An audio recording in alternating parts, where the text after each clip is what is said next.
Buenos días, Alfonso, y buenos días a todos los amigos y amigas que siempre nos escuchan. Oye, esto, hago un paréntesis, eso de Power Expectation, eso no suena como las pastillas esas que venden en los garajes para los románticos, que no le cubre, que el plan médico no le cubre la solita. A la verdad es que cada día uno se sorprende más, Alfonso, con las cosas que pasan en nuestra bendita patria.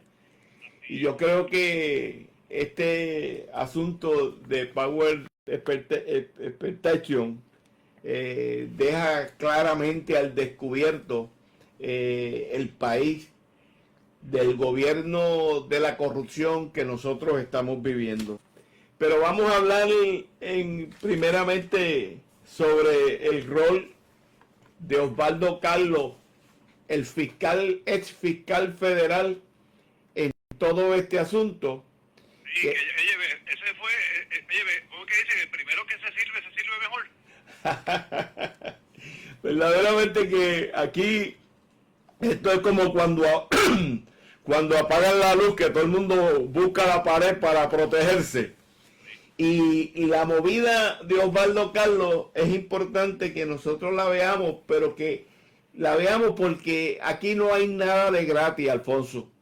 Sin lugar a duda, este asunto de Power Expectation es uno de los trucos de los robos o intentos de robo o actos de corrupción más grande que se haya cometido en los últimos años en Puerto Rico, y amerita que el pueblo esté bien consciente de cómo es toda esta movida. Yo creo que nadie en Puerto Rico tiene duda que al día de hoy de que el caso de Power Expectation es un escándalo de grandes proporciones, tal y como nosotros anunciábamos en el programa del viernes pasado, que pone de manifiesto el nivel de corrupción que impera en el gobierno del PNP y los empresarios privados, y todo el proceso, que esto no lo debemos perder de vista, y todo el proceso de privatización de nuestro sistema eléctrico. En síntesis, el sistema eléctrico de Puerto Rico, el proceso del sistema de privatización del sistema eléctrico de Puerto Rico está colmado de corrupción por donde quiera que usted lo mira. Y la pregunta que todos nos hacemos y que el pueblo se plantea es: ¿enjuiciarán a alguien por este asunto? ¿Habrá culpable? ¿Qué pasará aquí? ¿O se quedará en nada? Hasta ahora, quien ha salido públicamente a explicar este asunto, a dar cara, como dicen por ahí, es el ex fiscal Osvaldo Carlos. Pero Osvaldo Carlos tiene muchas caras, y para entenderlo o para descifrarlo, esto es como el código de Da Vinci, hay que ver esas caras de Osvaldo Carlos. Vamos a ver. Primero que nada, es importante que el país sepa que Osvaldo Carlos no es una hermanita de la caridad. No se confunda a nadie con las caras de pensuaco que pone en la televisión para tratar de explicar y hablar una mandinga que nadie entiende lo que dice, porque el arte de confundir es una de sus duras habilidades. Pues Osvaldo Carlos es el presidente de una compañía privada que tiene contratos millonarios con el PNP, con el gobierno PNP, con el Fondo del Seguro del Estado, y que fue contratado para la recién creada ala de la APP que dirige ahora Josué Colón, para que crearon esta compañía, 3PPO, para que se encargara de todos los asuntos que tuviese que ver con la contratación de Luma y de Genera Puerto Rico y New Fortress, es decir, todo lo que tuviese que ver con los contratos que se generaran en nuestro sistema eléctrico. Y este fiscal de la corrupción lo pusieron ahí para que se encargara de que hubiese transparencia, de que todo andara bien, de que no hubiese conflictos de intereses. Y como hemos dicho, a esta gente usted la tiene que entender al revés. Si lo pusieron ahí fue para lavar cara, para proyectar lo que no es. Pero por encima de este señor había otro, que era el que estaba a cargo de toda la subcontratación, de todos los contratos, de cuanto peje se moviera en el gobierno. Francisco Domenech tenía que ver, porque no podemos olvidar que a Francisco Domenech la gobernadora firmó una orden ejecutiva que le daba todos los poderes máximos y todo lo que tuviese que ver con contrato. Así es que es de extrañarse que este contrato de 5,000 millones de dólares, este otro pájaro de Domenech, Hippolytan, no tuviesen nada que ver. Pero sigamos con el fiscal de los contratos, que precisamente el mismo día que salió Domenech, le firmaron y le renovaron el contrato a Osvaldo Carlos, que tiene muchos roles. Entre los roles o las caras de Osvaldo Carlos, como es fiscal, vende la figura de hombre serio, de hombre de ley. También es analista político allá en Los Fiscales, en otra emisora, donde todos los días sale a dar cara y a opinar sobre los distintos juicios y acomodar la pelota como él la crea mejor. Pero tiene otra cara también Osvaldo Carlos. Osvaldo Carlos es el abogado de los corruptos. Fue el abogado de nada más y nada menos que de Víctor Fajardo, aquel que se tumbó un montón de millones de dólares en el Departamento de Educación, que le encontraron $1 millón debajo de la cama.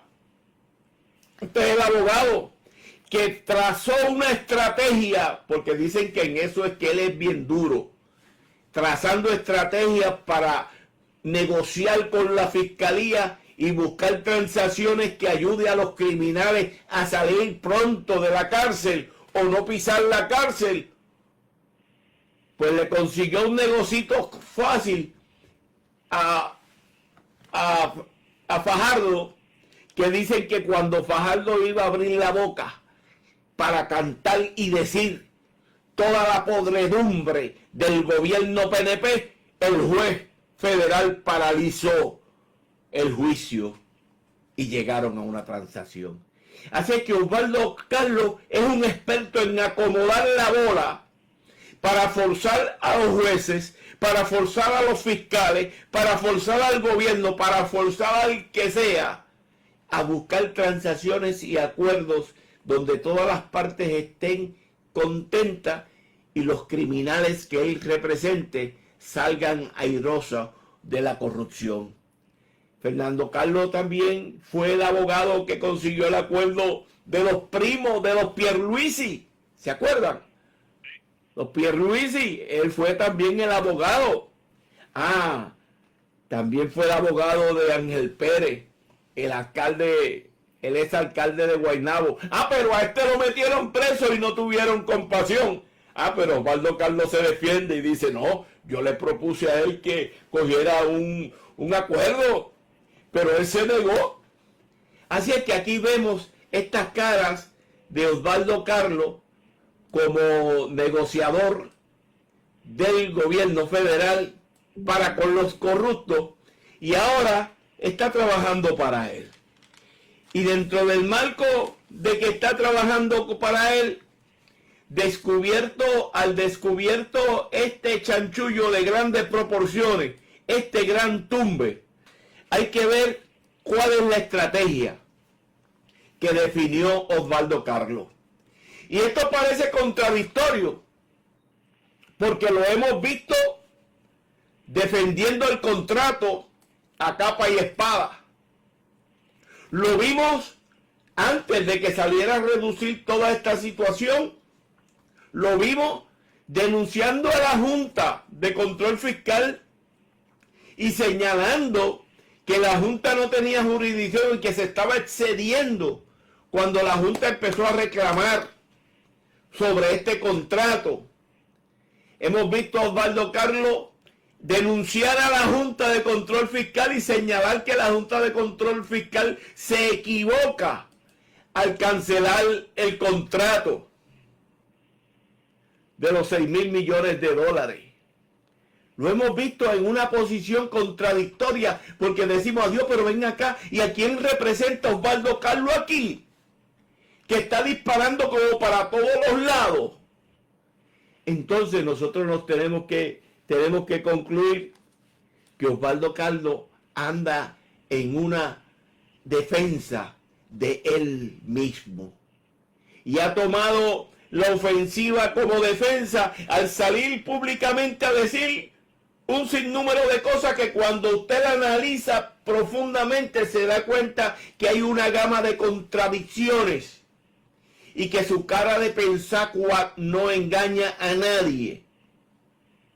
Porque sin lugar a dudas, aquí hay un acto de corrupción.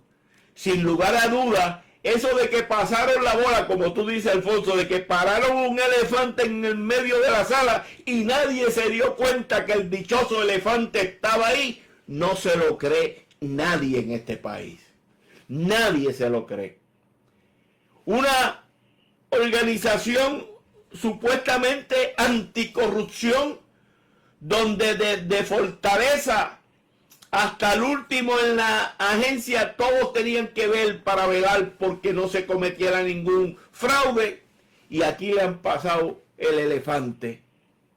La gobernadora, el secretario de la gobernación, Josué Colón, de las APP, en la Junta de Gobierno de la Autoridad de Energía Eléctrica, la directora de la Junta de la Autoridad de Energía Eléctrica, Mari Carmen Zapata, el presidente del negociado de energía, Edison Avilés. Son muchas las personas que tienen que ver con esta situación, que ahora andan por ahí diciendo, no, si yo no sabía nada. No, yo no sé qué fue lo que pasó aquí. Y lo hemos visto claramente. Pero entonces, Osvaldo Carlos responsabiliza a todos. Dice, todos tienen algo que ver, aquí no ha pasado nada, pero radico y someto este caso al FBI. Y ahí es donde la gente dice, pero espérate. Aquí anda algo raro. Porque ¿cómo es posible que Osvaldo Carlos diga que aquí no pasó nada? Que no se debe cancelar el contrato, que la Junta le viola los derechos constitucionales a esta compañía Power Expectation que nos quiere tumbar un montón de miles de pesos. Miren, defendiéndolo. Y entonces, ¿para quién trabaja este señor?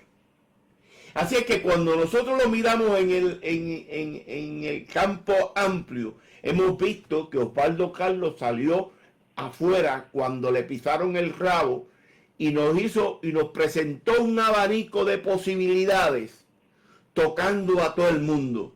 Y uno se tiene que preguntar, ¿y para quién estaba hablando Osvaldo Carlos? No le estaba hablando al pueblo de Puerto Rico. Le estaría hablando a los corruptos. Estaría orinando su territorio, preparando su defensa.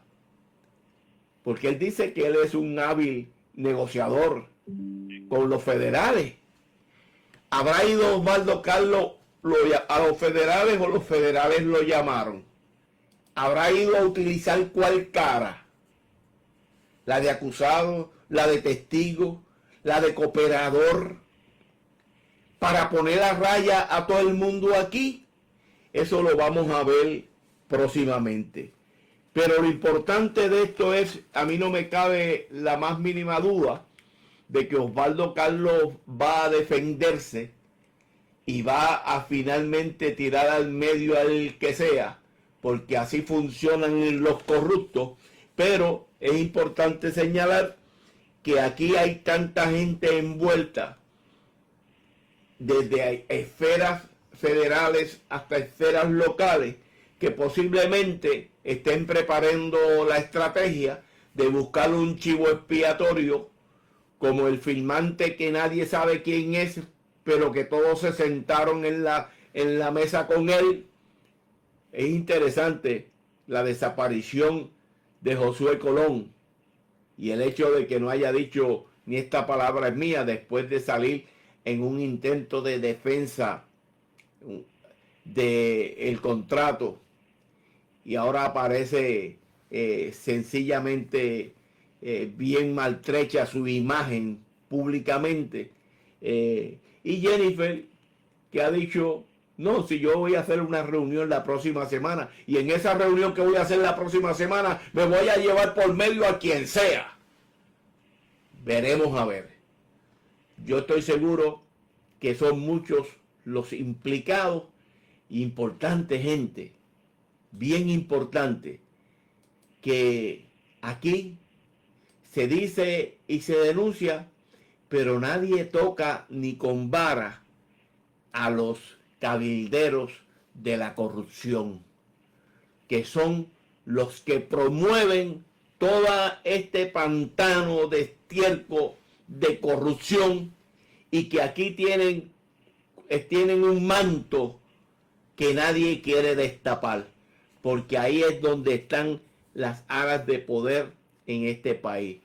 En síntesis, gente, el PNP, como hemos dicho tantas veces, es una organización criminal, es una mafia corporativa que opera para el tumbe. Es claro, opera para el tumbe. Y es hora de que nosotros vayamos entendiendo cómo es que opera esta organización criminal, para que no nos sigan cogiendo de tontejo.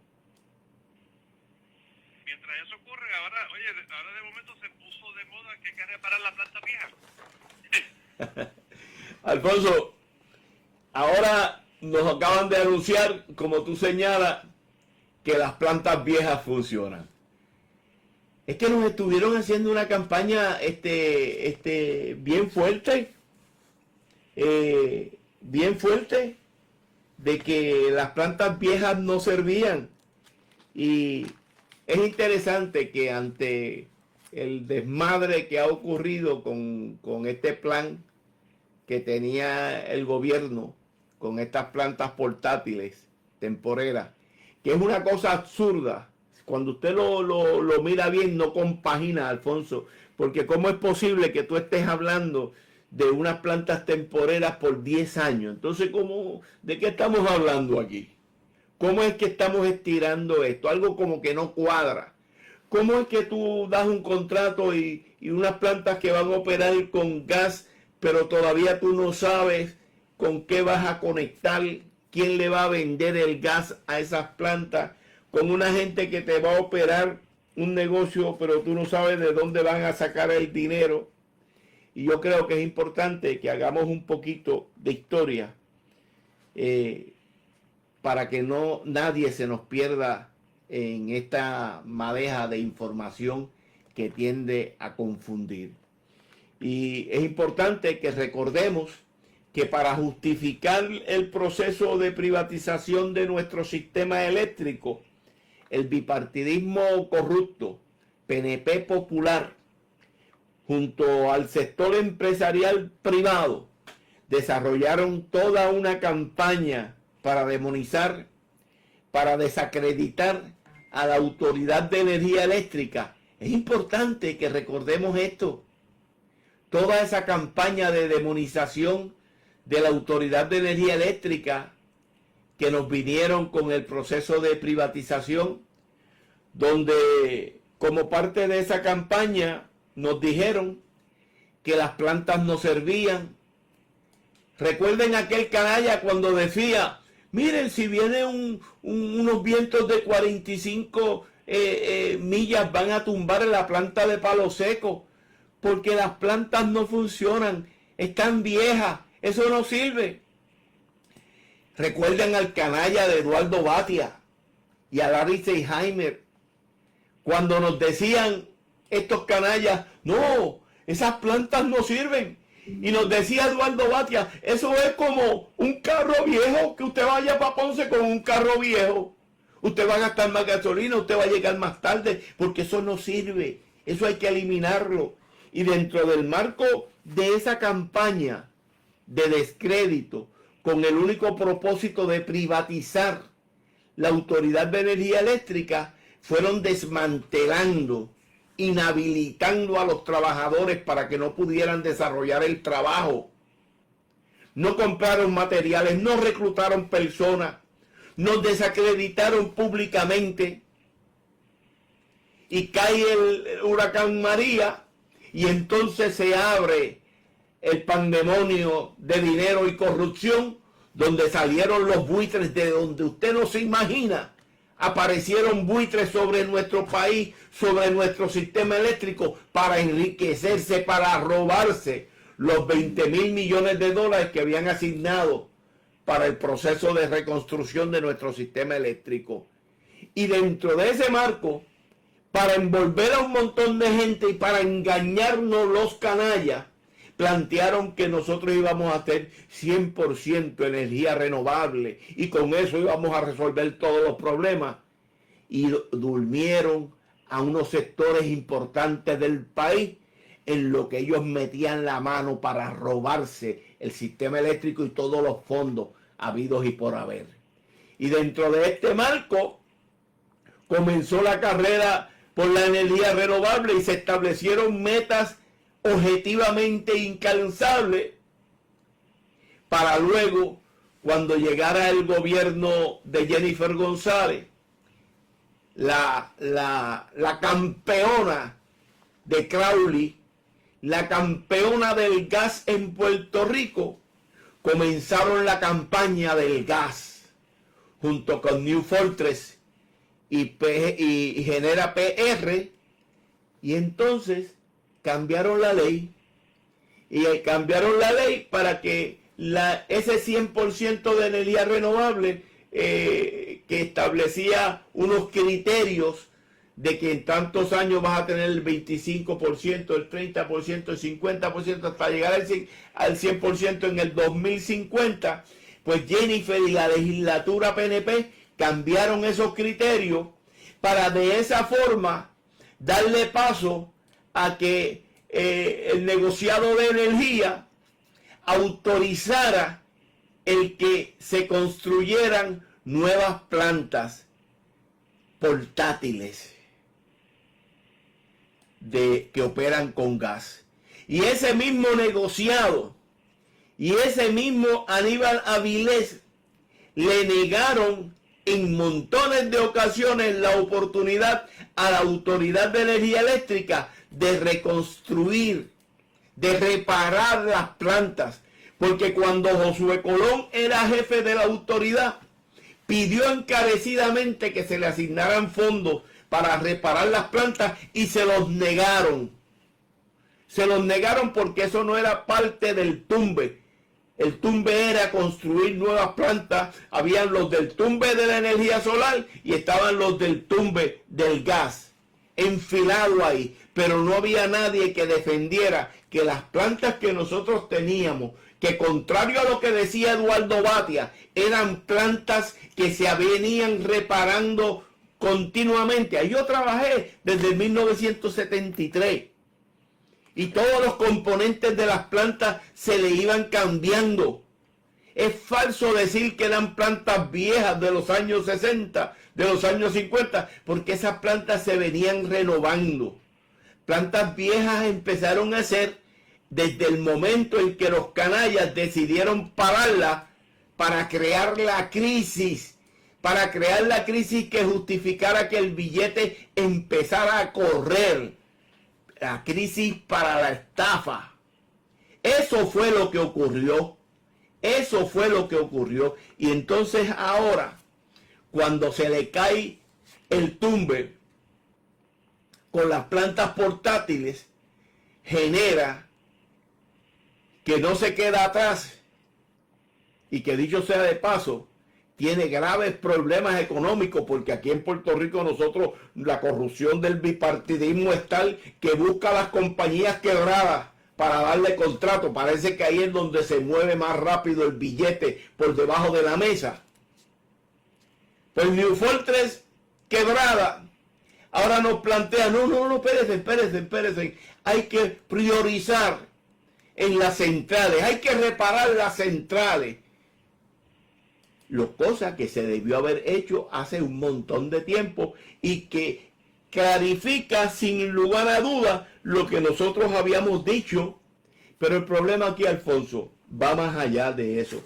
Fíjense que actualmente, para no dejar de decirlo, entre las plantas que están sin operar en este momento, está Palos San Juan, las unidades 7 y 9 que producen 200 megavatios, Palo Seco 90 megavatios, Aguirre 1 450 megavatios, que suman 741 megavatios, que es lo mismo que vendría a producir esas plantas portátiles donde nos querían tumbar los 5,000 millones de dólares, y con mucho menos de esa cantidad, yo creo que ni siquiera llega a 1,000 millones, se reparan todas esas plantas, como lo veníamos haciendo siempre. Pero como ahora estamos en el momentum del tumbe, donde todo el mundo y todo este grupo anda por buscar cómo puede pillar dinero, pues entonces estamos mal en esto. Es importante, Alfonso, para concluir con este punto, que el pueblo tenga claro que en Puerto Rico hemos cometido un error tan grave al privatizar nuestro sistema eléctrico y dividirlo en muchos pedazos privados. Pues nosotros no tenemos ni siquiera con el negociado de energía, ni siquiera con el TPPO, ni con el SAR de la energía. No tenemos una visión ni una autoridad sobre todo el sistema eléctrico, y aquí cada cual está jalando para su lado. Y como son montones de compañías privadas, porque es importante que usted sepa que dentro de Luma y dentro de Genera se subdivide en cientos de compañías privadas que a su vez son las que están ofreciendo el trabajo, que dicho sea de paso, mientras más compañías de estas haya, es mejor para la corruptela, porque más muerden. Pues entonces tenemos cientos de compañías privadas ofreciendo el trabajo, y a la hora de la verdad no hay quien responda por la situación, por el trabajo mal hecho, y estamos desamparados en lo que se refiere a la administración de la autoridad propiamente. Y por eso es importante que entendamos claramente que el sistema eléctrico de Puerto Rico, de nuestra isla pequeña, tiene que ser centralizado, tiene que estar en manos del gobierno para que pueda tener rendimiento de tal forma que se ofrezca un servicio al menor costo posible, con el menor menoscabo al ambiente y con la mayor seguridad para los trabajadores y trabajadoras que operan el sistema. Tenemos que regresar al servicio público para que Puerto Rico eche para adelante. Bien. Ricardo, vamos a hacer una pausa para identificar la emisora y regresamos, porque nos queda todavía un misterio más por resolver. Seguro que sí. Seguimos con Ricardo Santos. Ricardo, venga, la Contralora dice que no puede verificar el uso de 11,000 millones de dólares. Oye, aquí ahora aquí estamos en millones, ¿eh? Alfonso, empezaron robándose una gallina. Empezaron robándose una gallina y ahora estamos hablando de miles de millones de dólares. Como le faltan el respeto al pueblo estos canallas.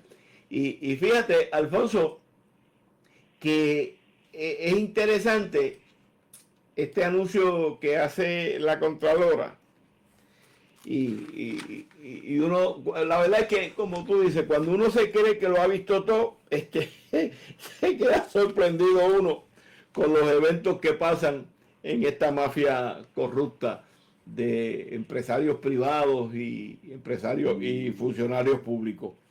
La Contralora, es interesante señalar que en los últimos años la Contralora de Puerto Rico ha perdido mucho brillo. Usted no escucha nada de la Contralora. Dicho sea de paso, tuvimos a la Contralora Valdivieso, que estuvo como 14 años, se extendió del término. ¿Y qué usted nos puede decir? ¿Qué usted puede recordar en este momento como legado de la Contralora, de la última Contralora de Puerto Rico? Nada. ¿Alguien me puede decir algo que usted pueda decir? ¿Se recuerdan el caso que llevó la Contralora, la denuncia que hizo la Contralora? Pues nada, no hay legado. Tal parece que abdicaron a su función y que sencillamente no hacen nada. Y ahora nosotros tenemos aquí esta Contralora, la reciente, que hace un anuncio y dice la Contralora que en una auditoría que hicieron, en el informe de auditoría OC-27-19, señala que la Autoridad para la Asesoría Financiera y Agencia Fiscal, bajo la dirección de Omar Marrero, ¿lo recuerdan? Omar Marrero emitió un refinanciamiento de los bonos y líneas de crédito sin que se pudieran verificar el uso de sobre 11 millones de dólares, 11.000 millones de dólares. Repito, 11.000 millones de dólares. Tampoco pudieron verificar otros informes sobre 9.036 millones de dólares. Es decir, que suman 20.000 millones de dólares, producto de línea de crédito y otras obligaciones, debido a que las entidades del gobierno no sometieron los documentos requeridos por la Contraloría. La ausencia de estos documentos impidió que los auditores pudieran verificar la utilización que se les dio a esos dineros públicos.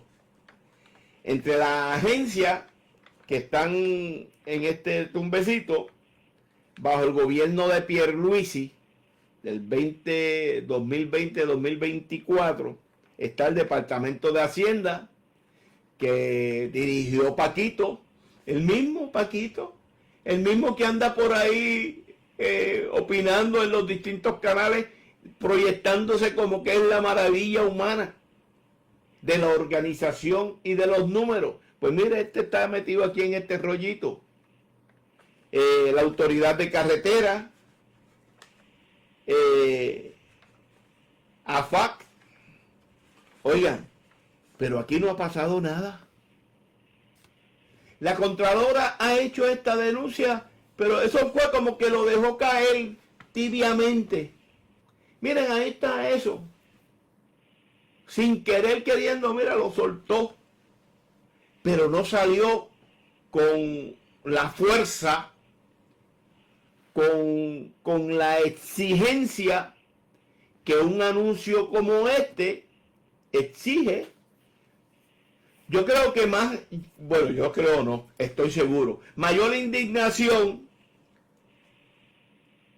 presentó Bonita Radio cuando hizo esta denuncia que la que hiciera la señora auditora, que fue la que realizó la investigación. Eso lo dejaron caer como si aquí no hubiese pasado nada. Y yo digo que este asunto de 20,000 millones de dólares, donde no se puede corroborar el uso que se les dio, es un escándalo de grandes proporciones que debiéramos denunciar, que debiéramos exigir responsabilidad. ¿Y qué hizo la Contralora? Entonces yo me tengo que preguntar, ¿qué facultades tiene la Contralora de Puerto Rico para exigir que unos funcionarios del gobierno sometan los informes que estos piden? Bendito sea Dios. Si los periodistas solicitan información y la corrupción, el gobierno corrupto del PNP y Popular se los niegan y estos van a los tribunales y exigen y siguen ahí golpeando hasta que logran sacar la información, aun cuando la legislatura corrupta sigue aprobando proyectos para seguir negando el acceso a la información. Nos tenemos que preguntar, ¿y qué facultad tiene la Contraloría de Puerto Rico para exigir informes si ellos llegan a los sitios y se llevan hasta las computadoras? Eso hicieron en Cataño. ¿Por qué no lo hicieron aquí? Porque no tenemos recursos. Porque le cortaron los ingresos para que no pudieran investigar. Si ese es el problema, ¿cuál es el deber de la Contralora? Si verdaderamente representa los intereses del pueblo, pues salir y denunciarlo. Señalar que hay 11,000 millones de dólares que no se sabe en qué se invirtió y que el gobierno, que Hacienda, no quiere presentar los informes, que Carretera no quiere presentar los informes. Entonces, con la fuerza del pueblo se exige que aparezcan los documentos. Pero oigan, señores, ustedes saben por qué no aparecen.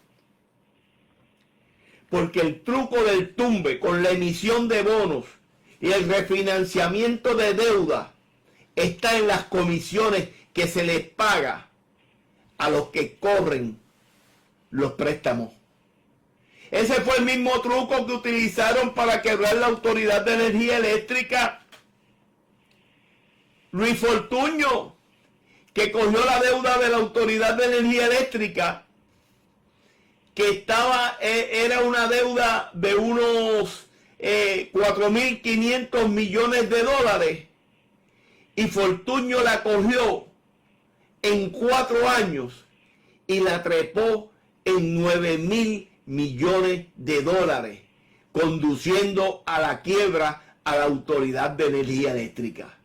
Y así hicieron en todas las agencias este bipartidismo corrupto, refinanciando, porque en cada refinanciamiento el tumbe estaba en la comisión.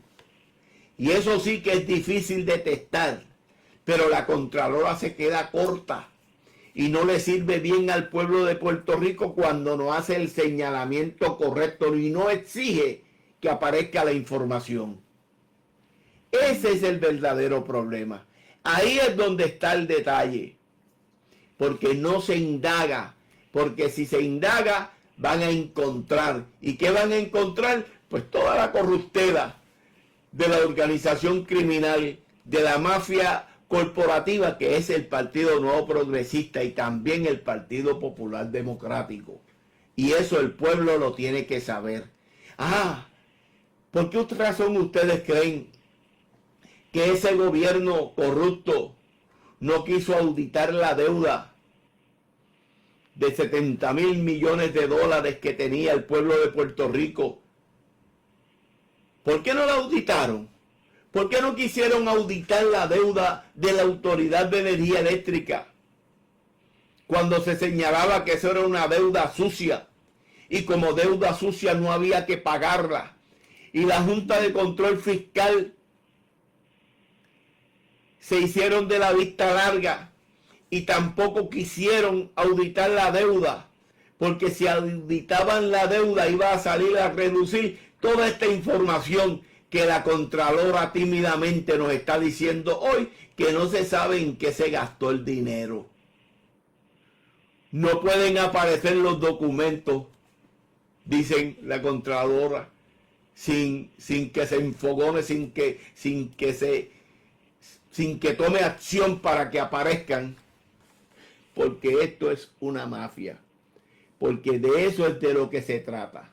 Aquí no hay crisis, aquí lo que hay es estafa, y el PNP, sin lugar a dudas, es una organización criminal.